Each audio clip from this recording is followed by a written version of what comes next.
Apa jadinya kalau di tengah salah satu invasi bersejarah ada warung kopi? Bukan kafe ala Prancis yang fancy, bukan kantin militer, tapi warung pakai bangku plastik, termos, gorengan, buka 24 jam. Hari ini kita cari tahu.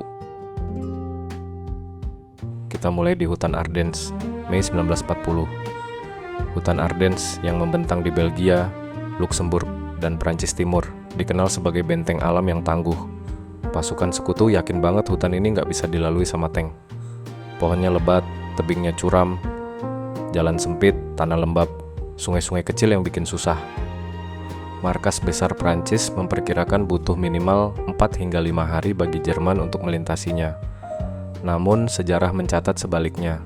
Ini adalah panggung bagi salah satu manuver militer paling brilian dan berani dalam Perang Dunia II. Mei 1940. Jerman kirim 41.000 kendaraan lewat hutan yang katanya tidak bisa ditembus itu. Dan macet total. Antrian kendaraan tembus 250 km. Kalau dipetakan, itu sekitar jarak Jakarta ke Cirebon, bro.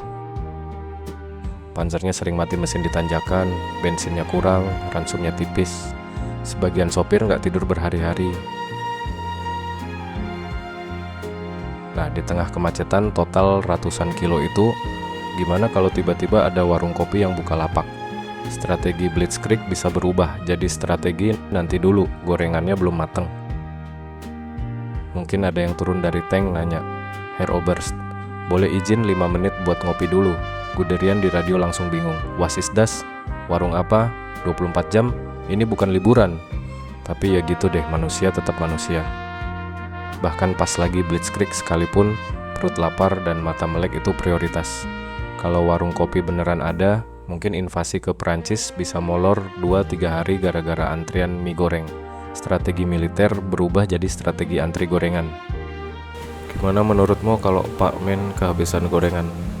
Mereka bakal kontok-kontokan nggak? Sekarang kita warnain si tank gede ini. Ini representasi dari Korps Panzer ke-19 yang dipimpin Heinz Guderian sendiri. Di 1940, Panzer III jadi tank tempur utama Jerman. Bobotnya sekitar 20 ton, muat kru 5 orang. Kecepatan maksimal 40 km per jam di jalan. Tapi di hutan Ardennes cuma 15-20 km per jam. Dan ini tetap lebih cepat dari yang disangka musuh. Nah, di sini panzernya lagi kesangkut di akar pohon tuh, sampai jengat ke atas.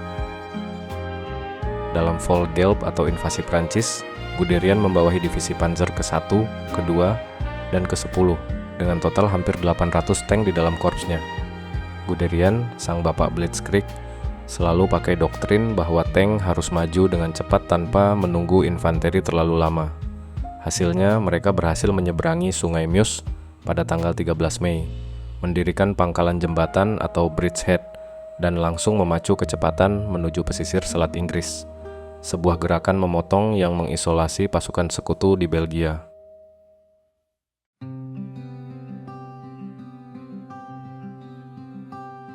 Nah, kita sekarang warnai warkopnya. Dan disinilah kita sampai di inti permasalahan. Logistik Wehrmacht di Ardennes sebenarnya hampir kolaps. Guderian yang ngebut tanpa izin atasan, dia lagi berpacu sama waktu sebelum bosnya nyuruh berhenti. Dalam kondisi itu, warung kopi buka 24 jam bukan sekadar absurd. Itu strategis. Pak Min, si pemilik warung asal Wonogiri yang entah kenapa kebawa ke Ardennes tahun 1940, lagi santai nyanyi lagu kopi susu sambil ngaduk kopi tubruk. Ratusan serdadu Wehrmacht yang tadinya lagi tegang, tiba-tiba berhenti. Bau kopi hitam plus mie goreng nyebar sampai 2 kilo jauhnya. Waktu itu, Wehrmacht punya stimulan pengganti kopi yang lebih keras, namanya pervitin. Ini metamfetamin murni, berbentuk pil yang dibagikan jutaan dosis ke tentara Jerman.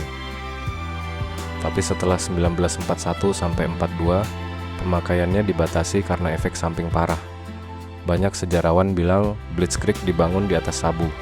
Kalau digabung sama kopi tubruk Pak Min, mungkin mereka nggak cuma lewatin Ardennes, tapi langsung nyanyi Deutschland über alles sambil joget di warung sampai pagi. Nah, ini para Wehrmacht lagi ngopi santai di warung kopi 24 jam kita.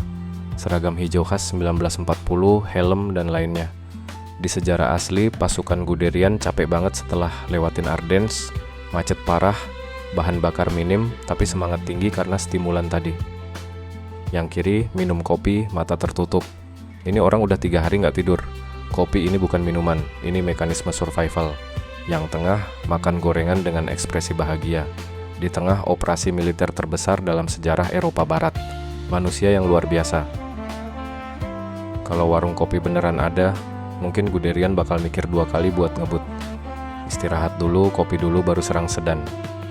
Invasi bisa molor, sekutu punya waktu regroup, atau malah bikin pasukan Jerman lebih santai dan kurang ganas karena perut kenyang. Kopi tubruk Pak Min juga jelas jadi stimulan yang lebih alami dan lebih aman dari pervitin. Bangku plastik warna-warni. Karena kenyamanan itu universal, lintas zaman, lintas ideologi. Paling kanan ini Heinz Guderian, Jenderal Panzer legendaris. Dia yang bikin buku Achtung Panzer sebelum perang, advokasi tank massal dan koordinasi radio. Di Ardennes 1940, dia pimpin Blitzkrieg yang bikin sekutu kaget. Di sini dia bingung pas mau pesen, mie rebus atau goreng, atau lanjut gas ke Sedan. Guderian sering konflik sama atasan konservatif yang mau pelan-pelan, tapi keberaniannya bikin Blitzkrieg sukses. Sayangnya, di akhir perang dia lihat Jerman kalah, tapi di 1940, dia benar-benar jenius taktis. Jadi, apa jadinya kalau sejarah beneran seabsurd ini? Mungkin Perang Dunia II bakal lebih banyak diisi meja runding di atas meja kayu warkop daripada di atas peta perang. Sejarah itu seru kalau kita lihat dari sudut pandang yang beda. Menurut kalian, menu warkop apa yang paling laku kalau beneran buka di Ardennes? Tulis di kolom komentar dan jangan lupa subscribe.